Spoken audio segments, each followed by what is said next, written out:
Hello, this is UCL Uncovering Politics. This week we're looking at the House of Lords. What does it do and how, if at all, should it be reformed?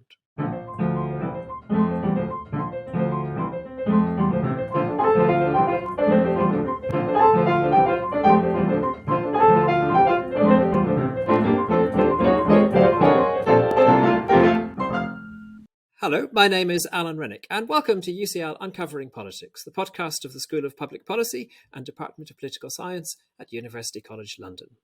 Proposals for reform of the UK's House of Lords are in the news. In the wake of a report by former Prime Minister Gordon Brown, Labour leader and, if the polls are to be believed, likely future Prime Minister Keir Starmer has said that we should abolish the House of Lords and replace it with a so-called Assembly of the Nations and Regions.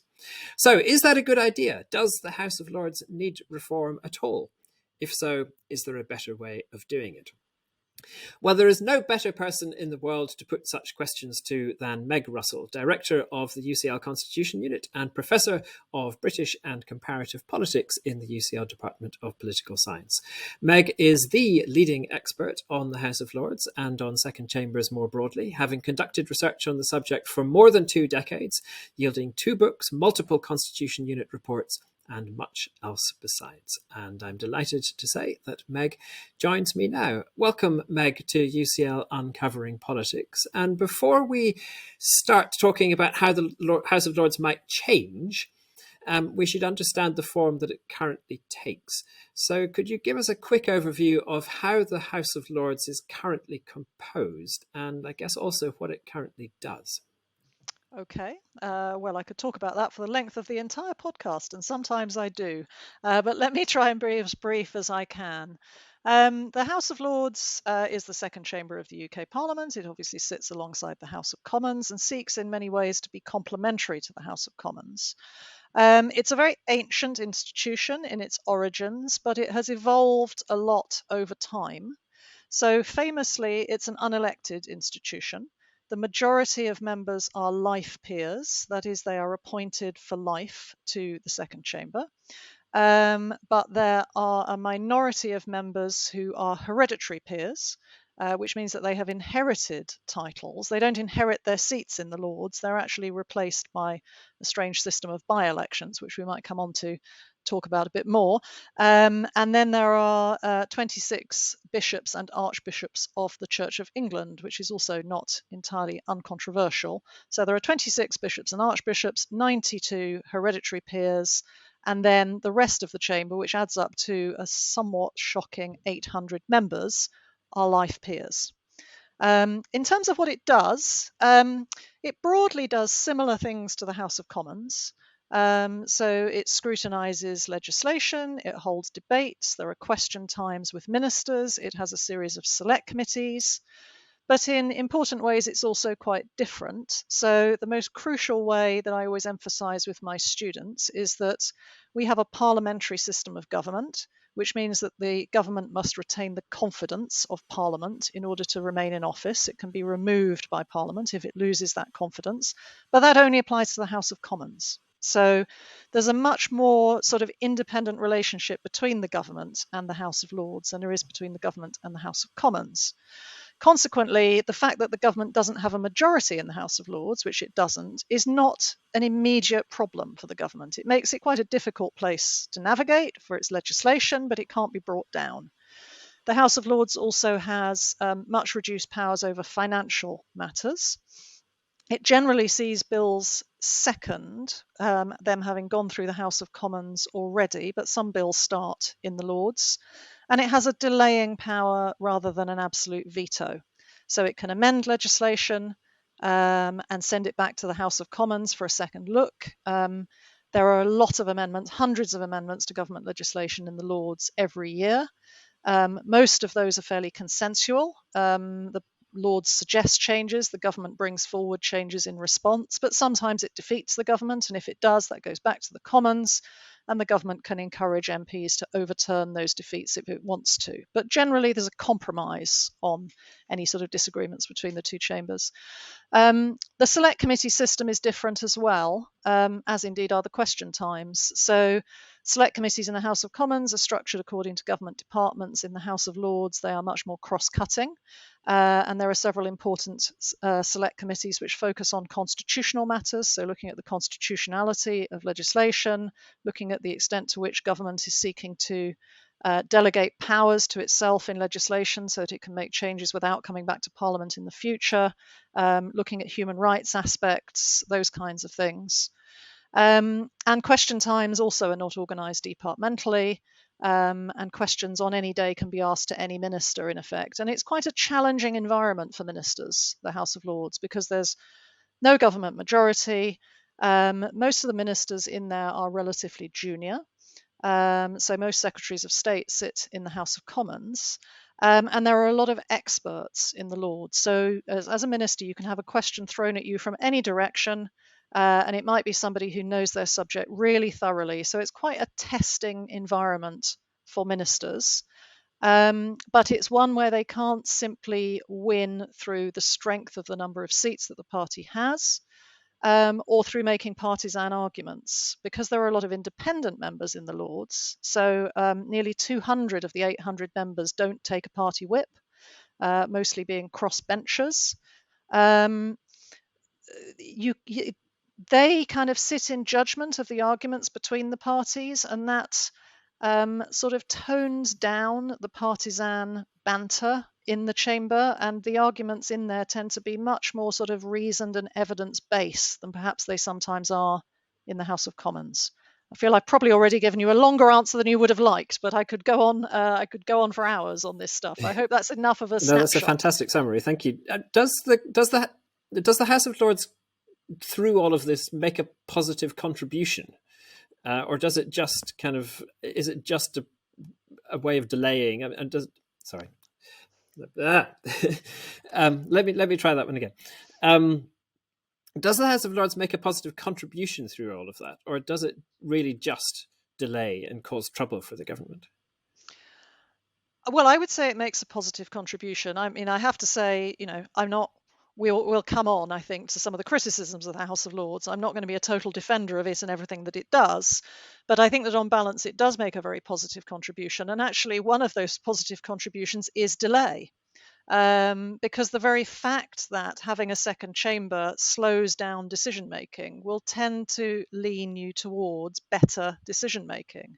It means that policy is considered not just by one set of people, but by a separate set of people who can look at it with fresh eyes. And the fact that there is a delay between the Commons looking at a bill and then the Lords subsequently looking at a bill means that there's an opportunity to think through a bit some of the debates in the Commons for maybe people who are outside Parliament, who are experts, in the public service, in academia, in business or whatever, to look at those debates and say, well, hang on a tick, that didn't seem quite right.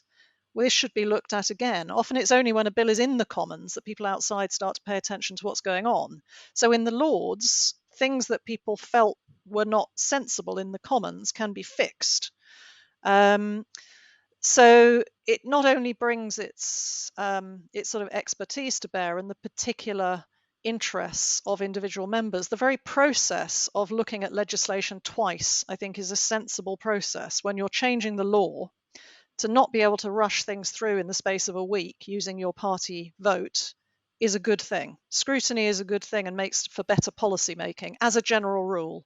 Of course, you can have things slowed down too much and too much partisan fighting. That tends not to go on between the Commons and the Lords very much, because the Lords is always very aware of its role as the unelected chamber.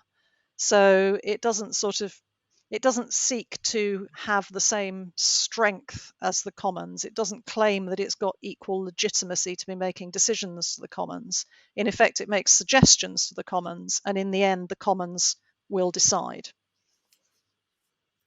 So you're suggesting that having a second chamber is desirable because it's good to have a second look at things, and having a second chamber that involves quite as many experts as the House of Lords does is maybe desirable because it offers a different way of looking at things and an expert way of looking at things, which contrasts with the first chamber.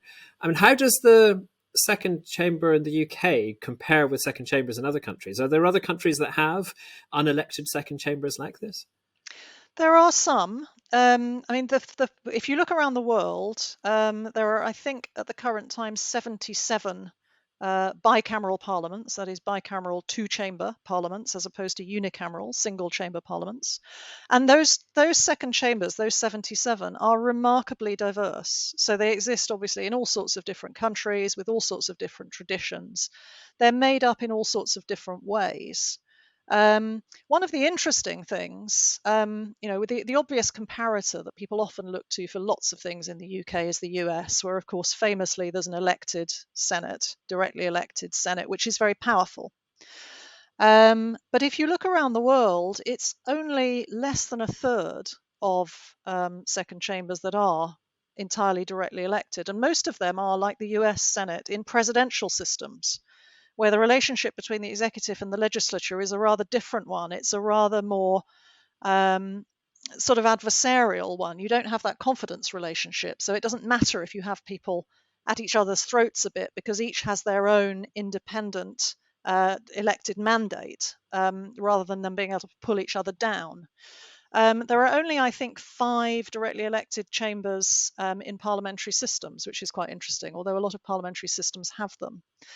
So often members of second chambers get into the chamber in different ways other than direct election. Sometimes it's a mixture. So if you look at somewhere like Italy, it's mostly directly elected, but then you have a handful of appointed members. If you look at Spain, there's a mixture of directly elected members and members who are elected by the provincial legislatures, so a mixture of what we call directly elected and indirectly elected, and in some places it's a mixture of indirectly elected and appointed, etc. So they're very varied.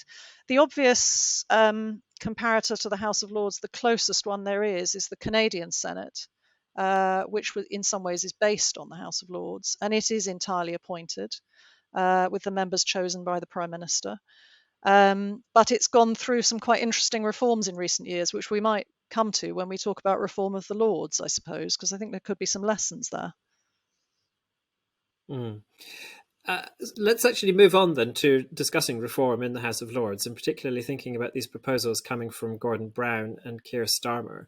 So they're saying that the House of Lords should be abolished and replaced with a directly elected chamber that is elected from the UK's nations and regions. And they're saying that its function should be particularly to protect constitutional principles enshrining the powers of the various devolved entities around the UK. Of course, the UK famously has an uncodified, entrenched constitution. So the idea is that we should provide protection for these constitutional principles through the second chamber. Is that a sensible second chamber to wish for? I mean, we'll want to get on to the question of whether it's feasible to get there, but just in terms of that as a destination that we might aim for, is that a sensible thing to be aiming for the reform of the second chamber? Broadly, it's sensible in as much as it's in line with the way a lot of countries organise their second chambers. So to continue talking about overseas examples, it's very, very common to have a membership of the second chamber which reflects the territorial structure of the state. So we've mentioned the US Senate. That famously has 2 senators per state, irrespective of the population of that state. So it's very much a house of the states. The big states have the same number of members as the small states. Spain actually has something relatively similar. You see the same thing again in Canada, where they're appointed, in Australia, where they're directly elected. Very, very common, that.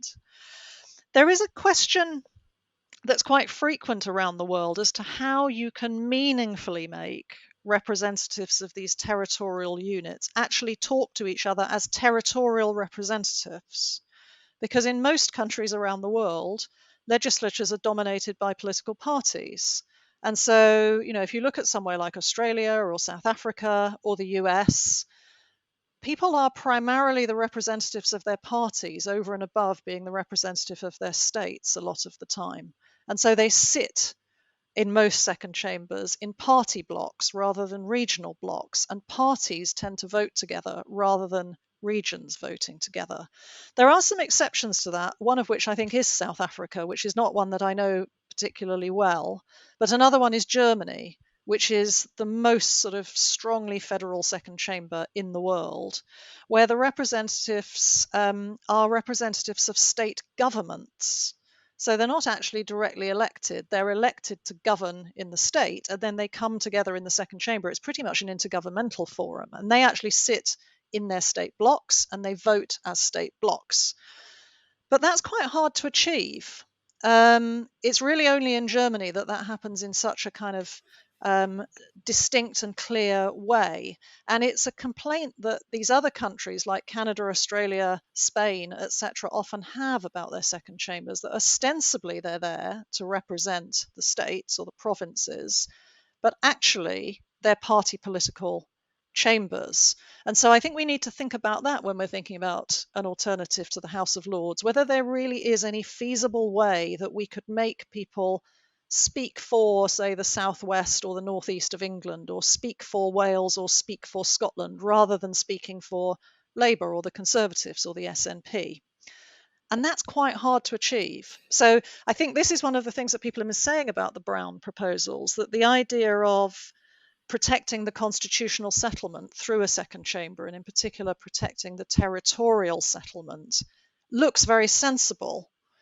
But how do you make sure that it isn't just either a partisan rubber stamp for the party which is in control in the lower house if they have a majority in the upper house, or else a blocking majority controlled by an opposition party if the government doesn't have a majority? And I think that's a real conundrum which is going to need thinking through if the Brown proposals or anything like them are going to be made to work.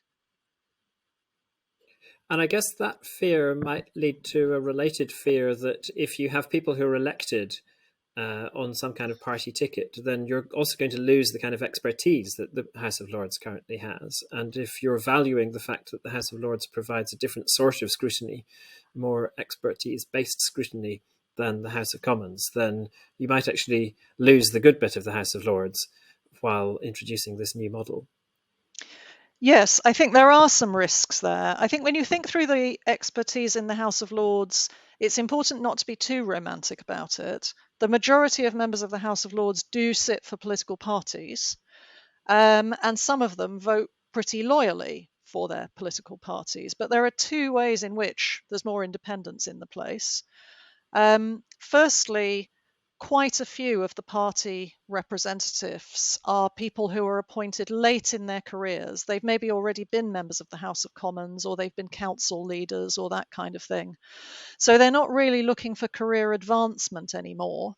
They speak from a point of view of experience, and they're not trying to climb some kind of ministerial ladder. So they have a relative independence from the parties, and sometimes they will express that through speaking or through abstaining. Sometimes they do so by voting against their parties, but it's generally those sort of softer forms of resistance that you see from them. And then, of course, there's the bloc who don't take a party whip at all. And I think that is one of the things that people are going to be most concerned about in the Brown proposals, that the Brown proposals follow a long string of proposals. You know, you said I've been studying this over 20 years. We've seen over 20 years of proposals, starting with the Royal Commission, which reported in the year 2000, trying to think about how to link a reformed second chamber to the devolution settlement. But most of those sets of proposals have suggested that we retain a minority group who are appointed and independent of political parties. So generally it's been suggested 20% of members should be appointed and then to be independent. And then, for example, Nick Clegg's proposals, which were about 10 years ago under the coalition government, would have had 80% elected members. I find it a bit strange that Brown has dropped that commitment to the 20% independent appointed people, the people who are not in political parties, because that's a valued part of the Lords, and it's valued by people in the general population. You know, there are a lot of things to not like in the House of Lords, but if you ask people what they like about it, they'll say, well, it's got people in there who aren't from political parties. So to try and take that away is a bit troubling, I think. So shall we dig a little bit deeper into public opinion on this? So you and I have both been doing some research together that has included some questions on public attitudes to the House of Lords, but you've been doing research on public attitudes to the House of Lords for a very long time. So one might assume that public opinion would simply favour a democratic election. But you're suggesting that that's not entirely the case. No, I could repeat two sets of questions. There was one from 10 plus years ago, which then we sort of repackaged and did in a different way recently, and they gave pretty consistent answers. So the original question asked people in a survey whether they thought that the House of Lords or a replacement for it should be majority elected because that would bring democratic legitimacy, etc. And you find that about 3/4 of people agree with that statement. But then the very same survey also asked people, did they think that the House of Lords should be majority appointed because that would allow there to be people who were independent of political party and you could have respected experts? About 3/4 of people agree with that statement as well. These are the same people in the same survey, which is clearly somewhat contradictory. We asked the question in a slightly different way. We tried to force people to choose. Did they think there should be, we didn't say majority, but did they think there should be elected people to bring democratic legitimacy? Did they think there should be appointed people to bring expertise and independence? Or did they agree with both statements equally? And you found that they split about a third, a third, a third between people who see the merits of election, people who see the merits of appointment, and people who clearly see the merits of both.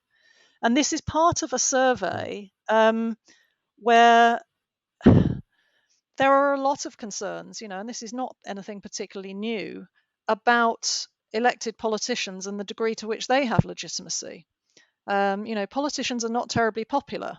Another survey question that I ran, how many years ago? Maybe 8 years ago or something from memory, asked people, did they think that the House of Lords generally did a good job?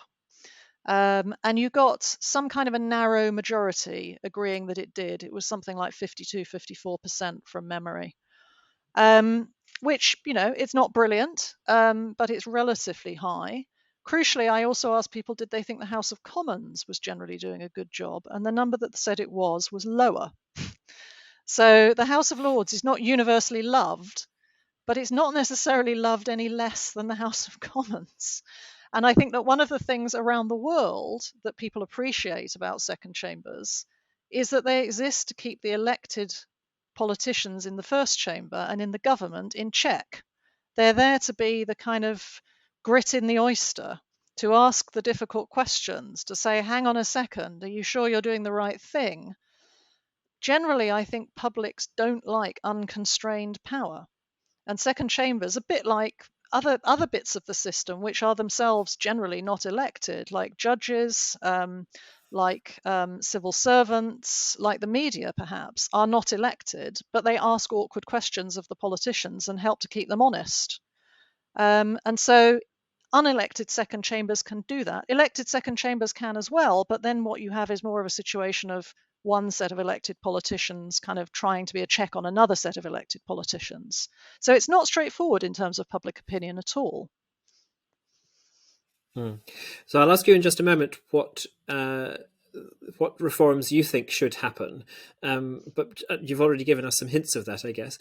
Just before we get there, we've talked about whether the Brown-Starmer proposals offer a desirable end goal for a reform process. But we should also talk about whether a reform in that direction is feasible. And I know you have big concerns about whether it's actually plausible to think that this kind of major reform package could be introduced. Do you want to just outline why you have doubts about that?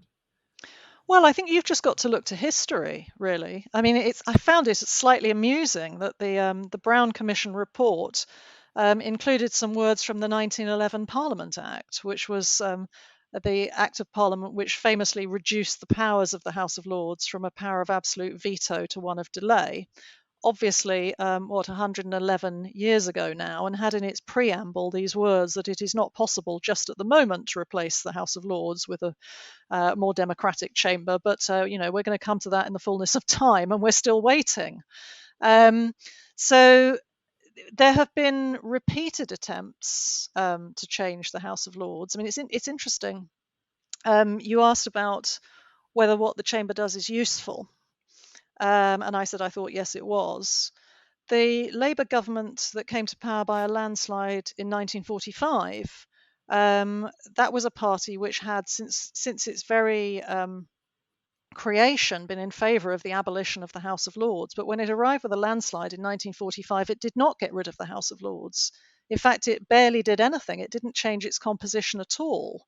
And one of the reasons for that, a key reason for that, as I understand, is that they realised that if they wanted to get through the degree of legislation that they aspired to, they actually needed the legislative space of the House of Lords to consider all of the government's programme. So we've had Labour governments repeatedly that have come in thinking they want to change the Lords and not getting to it. So Harold Wilson had a bill which famously fell apart in the House of Commons in the 1960s. And then Labour in 1997 arrived on a manifesto to have a two-stage reform where the first thing they would do is get rid of the majority of hereditary peers, which they managed to do very early on in the Labour government. But the Labour government was there, the Blair and Brown governments, for 13 years, and they never proceeded with the second stage. They repeatedly published white papers with proposals in them for reforms of various kinds, and those were repeatedly kind of knocked down. Initially, the suggestion was that there would be a relatively small number of elected members added to an appointed chamber, so maybe 20% elected, 80% appointed, and people complained that was nowhere near democratic enough. And there was this sort of bidding process where Labour moved up to at one stage 50%, which just seemed to not please anybody. And then they actually moved up to 80% elected, 20% appointed, and people started to complain this is too democratic, it's got too much legitimacy, it's going to challenge the House of Commons and get dangerous. And so Labour never managed to move to the second stage of reform. And similarly, the coalition government under Nick Clegg, his proposal was very similar for an 80% elected, 20% appointed House, but it fell on its face in the House of Commons. I mean, it's interesting that these proposals don't fail in the Lords. They never even reach the Lords. You know, Blair never had a failed proposal which got through the Commons and didn't clear the Lords. Nothing ever got through the Commons. Wilson's bill died in the Commons. Clegg's bill died in the Commons. It's generally disagreements within the governing party about how powerful you want the second chamber to be, and actually fears in the governing party that if you give the chamber too much legitimacy, it will start to stand up to the government and the lower house more than it currently does, that prevents those reforms succeeding. And the Brown reforms fit the same kind of model. You know, they're looking to produce a directly elected chamber. The removal of the appointed members removes any sense that this has less democratic legitimacy than the House of Commons. And I suspect that members of the House of Commons themselves will start to get nervous about that when they're really confronted with the detail. So we have only a few minutes left. The key question is, what then should an incoming Labour government do? I mean, it sounds like you're in principle in favour of something like the proposals that have been mooted in the past around 80% election, 20% appointment, something like that. But you also think that it would be very hard to get there, at least in one step. So what would your recommendation be to an incoming Labour government? Well, I think that the Brown proposals are supposed to be there to be consulted on. It's not yet clear how that consultation process is going to work. But clearly, people will express their views, and Keir Starmer is due to reflect on whatever comes in from that consultation. I suspect that what will come back will probably push rather more in the direction of some of those proposals that we've seen before. So to reintroduce the 20% appointed element to be independent, for example. The Brown proposals don't include any detail on things like the electoral system, the electoral boundaries, the length of terms that elected members would serve. And these are fundamental. So it's really very sketchy, the proposal on the Lords. And I suspect that on reflection, the Labour Party may move back to something closer to what Labour proposed around 2008, and which Nick Clegg picked up subsequently, which was long terms of office, not electing all of them at once, so it's never got a fresher mandate than the House of Commons, maybe electing 1/3 every 5 years for 15-year terms, that kind of thing. But that's going to be a process of considerable reflection, and they're going to have to, I think, if they're really serious about binding together the parts of the UK, do some really serious consultation in Scotland, in Wales, all over England, in Northern Ireland, talk to local politicians and also talk to the general public about what they want. But in the meantime, the House of Lords is a mess. It does some good work. It has many good people in it, but it also has, to echo the words of Brown, some indefensible elements. He says the House of Lords itself is indefensible. I think there are elements of it, certainly, which are indefensible. One particular problem is the size of the place. I referred to how it's got 800 members. It's crept up by about 150 members since it was last reformed 20 years ago, and that needs dealing with. But fundamentally, the problem, which drives that increase in size and drives a lot of the concerns about propriety and about the quality of the people who sit in there, is that the primary way to get into the House of Lords is to be appointed by the Prime Minister, with essentially no check on that prime ministerial power. So we have an extraordinary situation where in 2022, the Prime Minister can decide how many people to appoint to the second chamber, what the balance should be between them, and they don't even have to pass any kind of qualification threshold. And as I've said, one of the worst aspects of that is that Prime Ministers have learnt now that by over-appointing to the House of Lords, they can discredit the House of Lords. And I think at times they have done that actually deliberately because it weakens the House of Lords against the government. So I think the most urgent reform that we need is a check on that prime ministerial patronage power. We need a limit on the size of the place. We need a clear formula for how the seats are divided up between political parties based on some kind of proportionality, linked probably to general election votes, but reflected in appointments. We need a guarantee for the number of independent members that are in there. And we need some kind of better quality checking. We have a House of Lords Appointments Commission, but at the moment, it picks the independent members, and it does a good job of that, and people like the independent members. But it can't question the suitability of party appointees unless they've actually done something really dodgy. It checks their criminal records, their tax affairs, that kind of thing. It doesn't ask, why is this person going to be any good to be in the House of Lords? And I think we need to move to that. There are also questions about whether the hereditary peers should still be there.